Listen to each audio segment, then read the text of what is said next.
Graça e paz. Hoje vamos prosseguir com a série de Romanos, Verdade e Ilusão, onde nós estamos fazendo a leitura diária do livro de Romanos, um capítulo por dia, para entendermos mais essa carta que foi escrita pelo apóstolo Paulo. Então nós já comentamos, fazendo uma revisão geral, a carta que Paulo escreveu aos Romanos é composta de 16 capítulos. Dos capítulos 1 ao capítulo 11, Paulo fala a respeito de toda a doutrina da salvação, mostrando que a salvação vem por meio de Jesus, que é o Evangelho, que é o poder de Deus para a salvação de todo aquele que crê. Ele fala isso no capítulo 1 de Romanos. No capítulo 2, ele fala que não adianta alguém apontar o dedo para o seu próximo, pensando que é melhor do que o próximo, só porque é judeu ou porque pratica boas obras.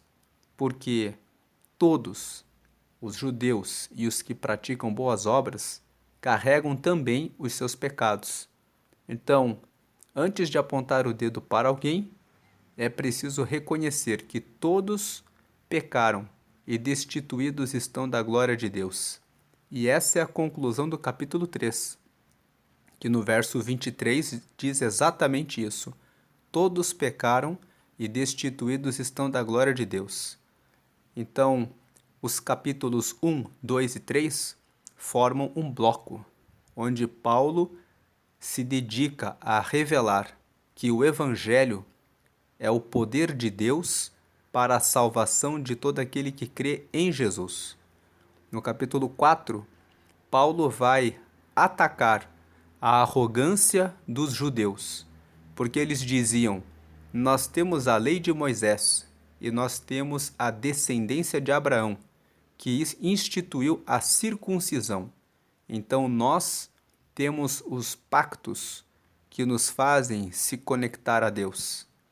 E Paulo vai dizer assim: antes de ter circuncisão, antes de ter a lei de Moisés, Abraão teve fé em Deus.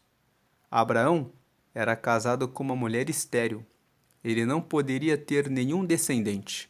Mas Deus vai até Abraão e diz: da tua descendência eu suscitarei o Salvador, aquele que vai salvar a todos, e em você, Abraão, todas as nações serão abençoadas.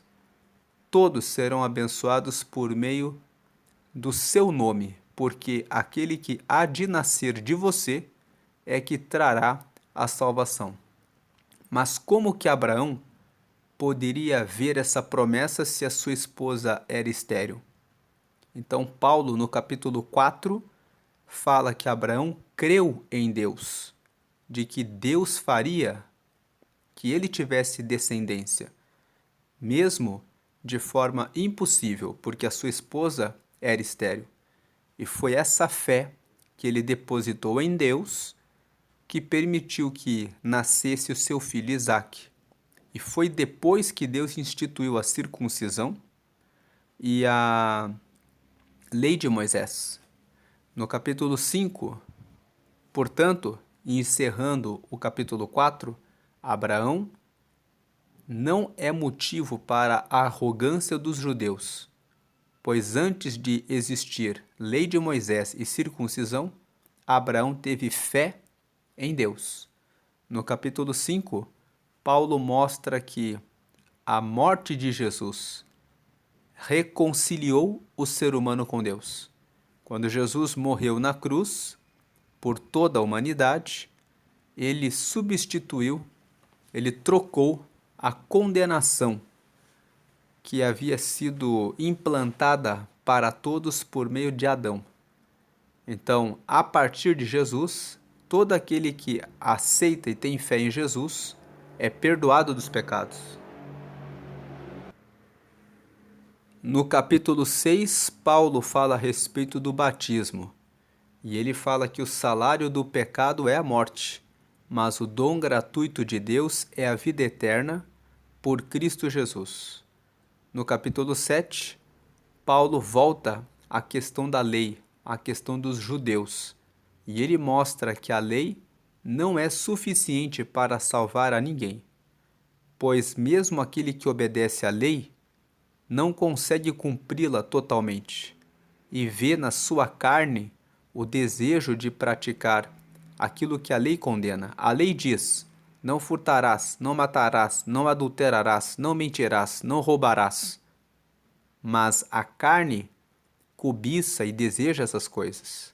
Então, Paulo explica que a lei veio para mostrar o que é pecado, mas a carne continua com a vontade de pecar. Então, no capítulo 7, ele termina dizendo: miserável homem que sou. O bem que eu quero, eu não faço, mas o mal que eu não quero, é isso que eu faço.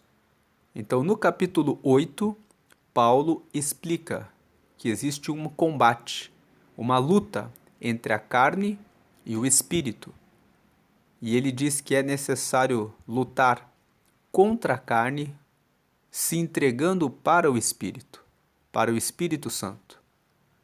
E em Romanos 8, ele diz que aquele que se entrega para a lei do Espírito recebe o Espírito de adoção de filho de Deus, por meio do qual pode chamar a Deus de paizinho, recebe o Espírito Santo que testifica, confirma nele, dentro dele, que ele é filho de Deus, que ela é filha de Deus, e ainda recebe a vida eterna como co-herdeiro de Cristo.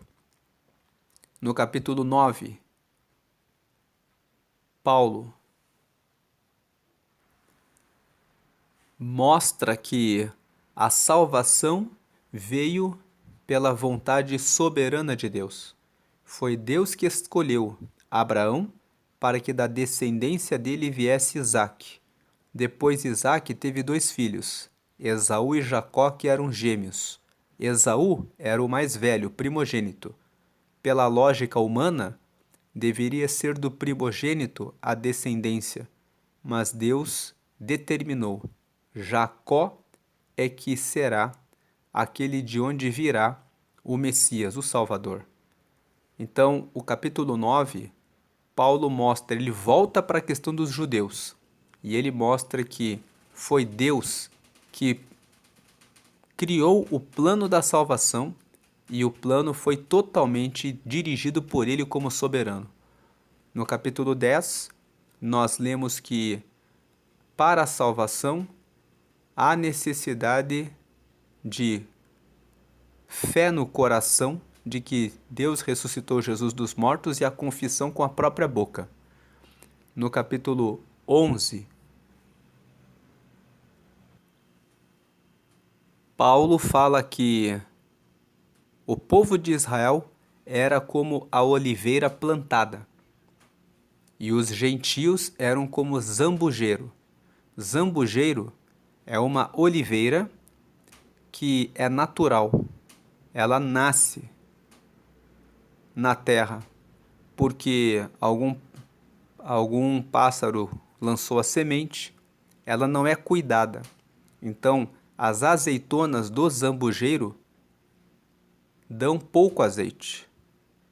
E ela é conhecida como a oliveira brava.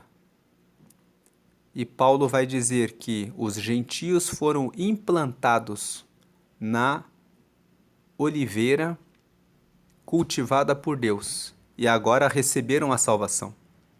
E com isso, ele completa toda a doutrina da salvação, concluindo no capítulo 11 que agora os gentios podem ser salvos por intermédio de Jesus, da mesma forma que os judeus só podem ser salvos por meio de Jesus.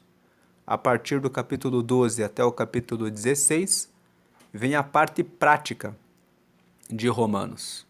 No capítulo 12, Paulo fala a respeito do cristão e da sua vida em comunidade. Fala que é necessário haver metanoia. A metanoia é a mudança de pensamento. Ele fala que transformai-vos pela renovação do vosso entendimento. Então é mudar o curso para seguir a Jesus. No capítulo 13, ele fala a respeito da vida em sociedade. Então, o capítulo 12 é o cristão e a vida em comunidade. No capítulo 13, o cristão e a sua vida em sociedade.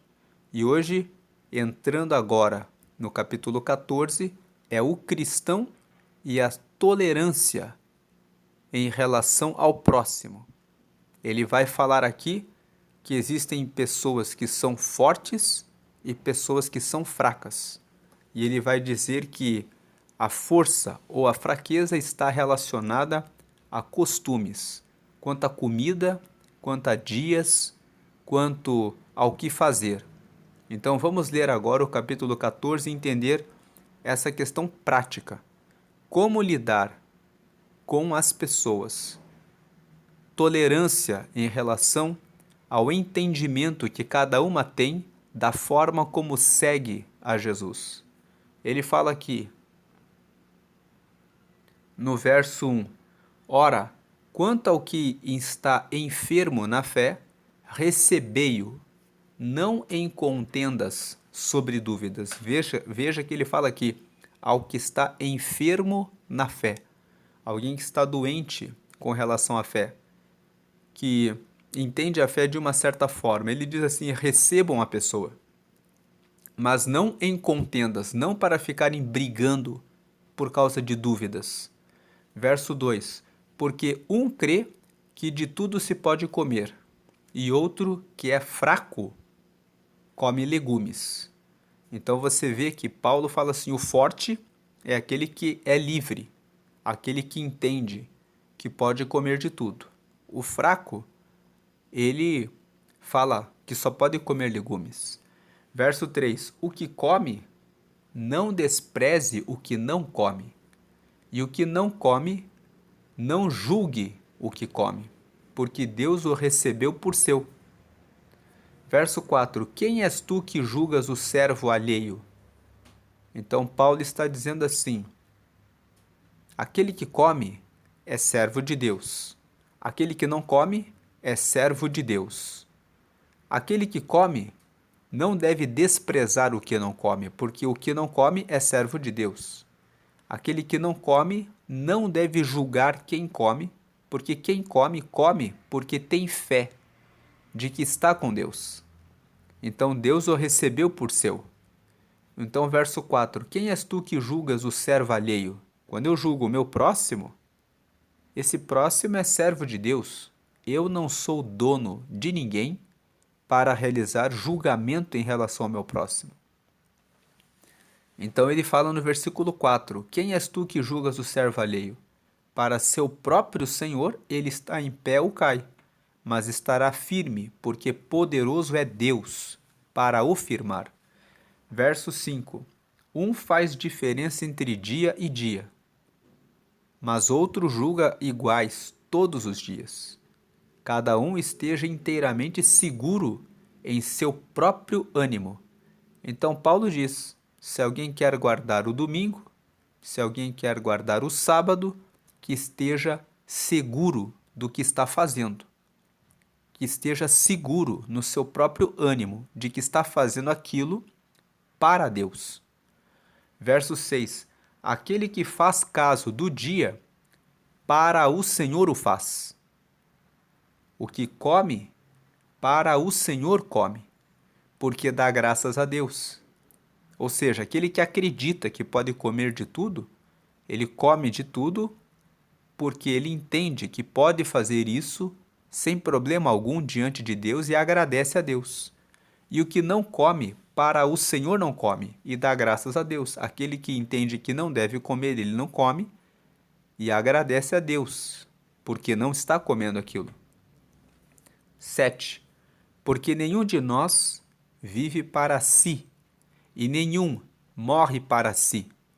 Então Paulo está esclarecendo, quem come ou quem não come, quem faz separação de um dia ou não faz separação entre os dias, faz o que faz, porque faz para o Senhor. Ninguém está fazendo aquilo por si mesmo, ninguém está fazendo aquilo para mostrar para outro. Está fazendo porque acredita que aquela é a forma correta de adorar a Deus e de ele próprio, ela própria, adorar a Deus. Verso 8. Esse verso 8 é para memorizar, porque se vivemos, para o Senhor vivemos. Se morremos, para o Senhor morremos. De sorte que, ou vivamos ou morramos, somos do Senhor. Então, o que importa é que a nossa vida seja para servir a Deus. Seja vivendo, seja morrendo, que toda a nossa vida seja para a glória de Deus. Não devemos fazer nada para agradar alguém. Fazemos porque cremos que estamos fazendo para o Senhor. Verso 9. Foi para isto que morreu Cristo e tornou a viver, para ser Senhor, tanto dos mortos como dos vivos. Então Cristo morreu, ele entregou a sua vida para trazer a salvação a todos. Então Paulo está dizendo nesse verso 9 que o Senhor é Senhor nosso, mortos ou vivos. Nós vivemos para Ele, quando morremos, morremos para Ele.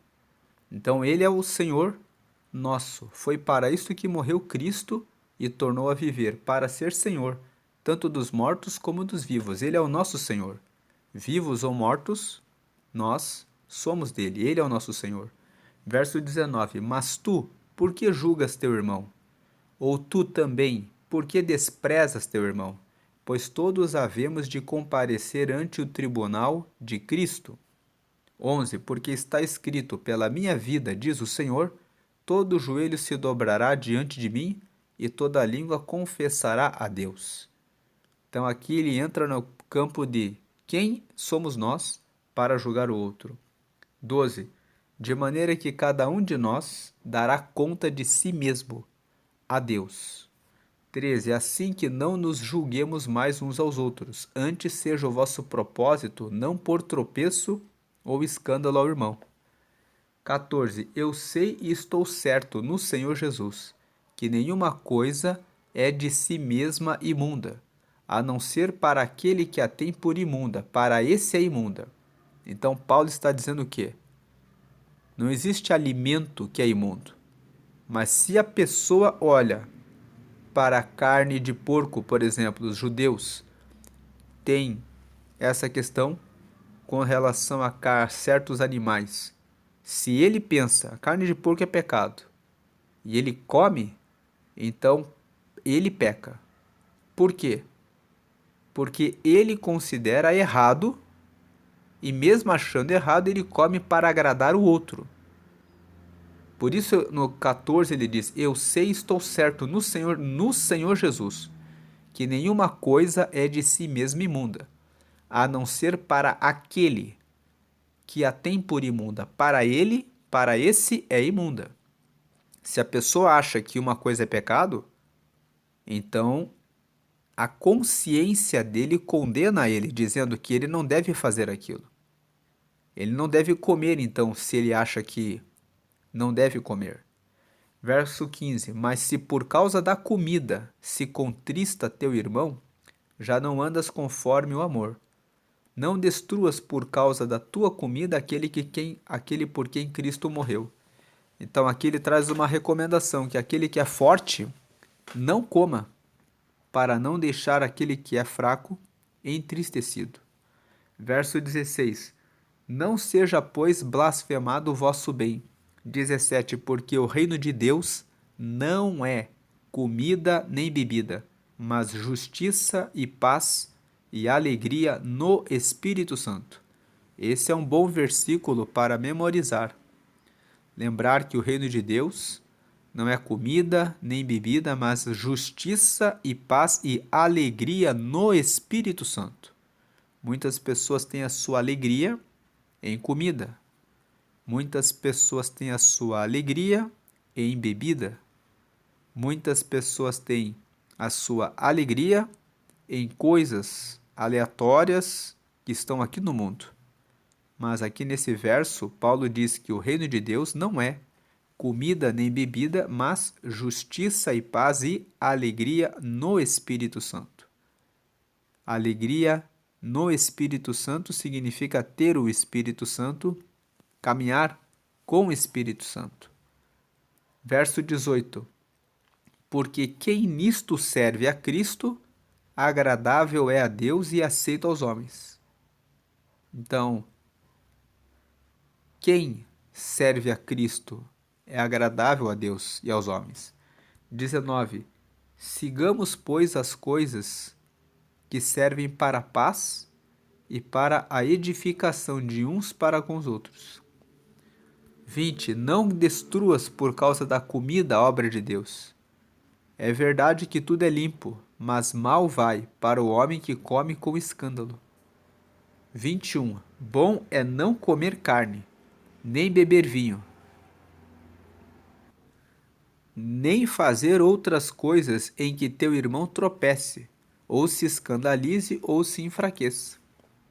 Então nós vemos que Paulo aqui no capítulo 14 fala a respeito do cristão e da sua vida com outras pessoas.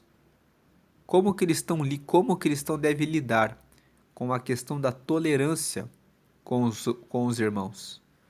Verso 21, bom é não comer carne, nem beber vinho, nem fazer outras coisas em que teu irmão tropece, ou se escandalize, ou se enfraqueça.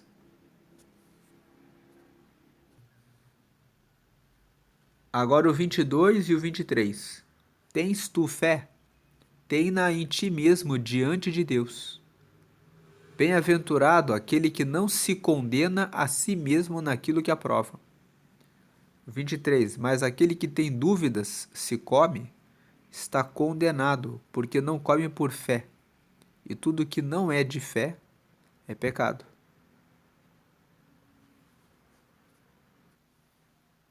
Agora vamos entrar no capítulo 15, porque o tema da tolerância do cristão com relação ao próximo, ele abrange o capítulo 14 inteiro e o capítulo 15 até o verso 13. Então nós vamos ler hoje o capítulo 15 até o versículo 13 e amanhã nós vamos ler a parte final de Romanos 15, que fala a respeito dos planos de Paulo. Vamos ler essa primeira parte do capítulo 15 porque ainda se refere ao mesmo tema, a questão da tolerância, como o cristão vive, como ele vive na prática a sua fé, na convivência com outros irmãos que têm a fé mais fraca ou mais forte. Verso 1. Mas nós que somos fortes, devemos suportar as fraquezas dos fracos e não agradar a nós mesmos.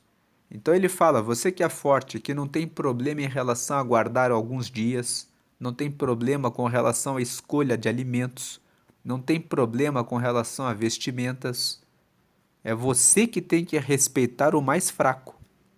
Tem aquelas pessoas que dizem assim, esse daí é um ignorante, essa aí é uma ignorante. Ignorante é a pessoa que não tem informação nenhuma a respeito do assunto.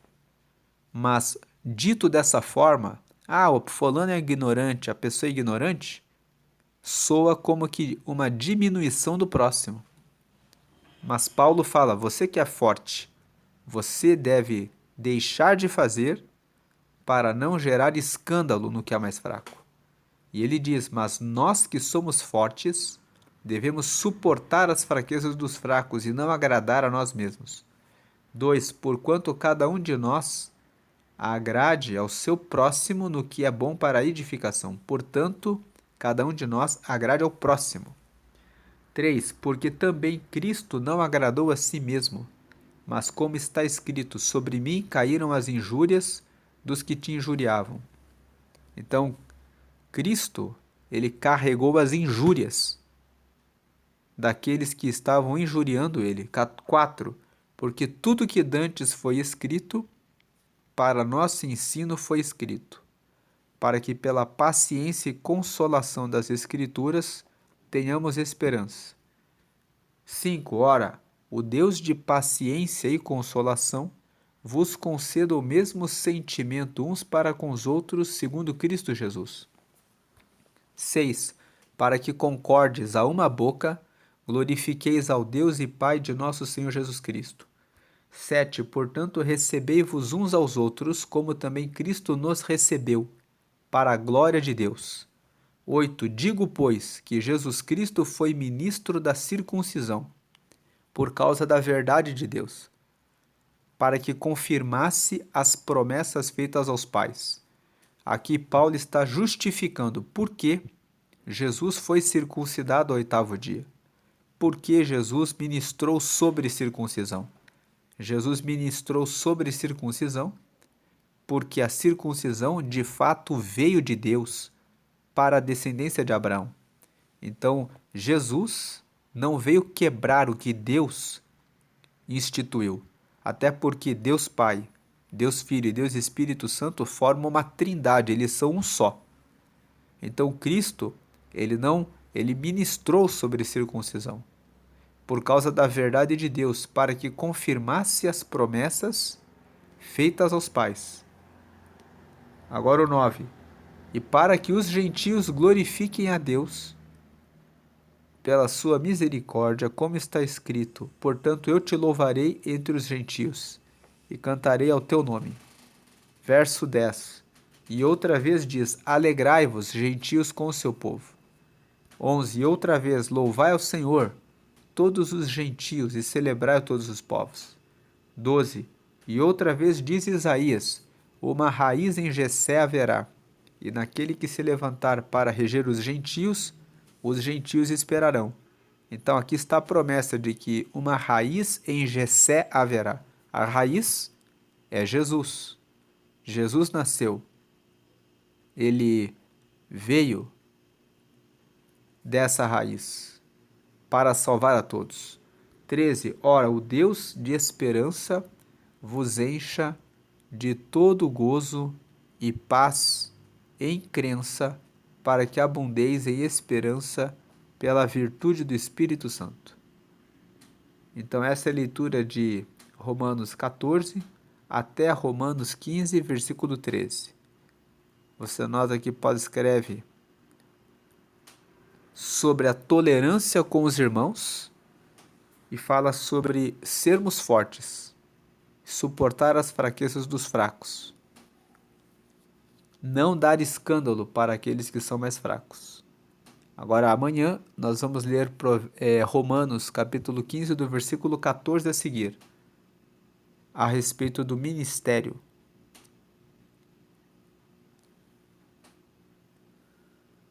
Do cristão no seu relacionamento com outros cristãos, com outros servos de Deus.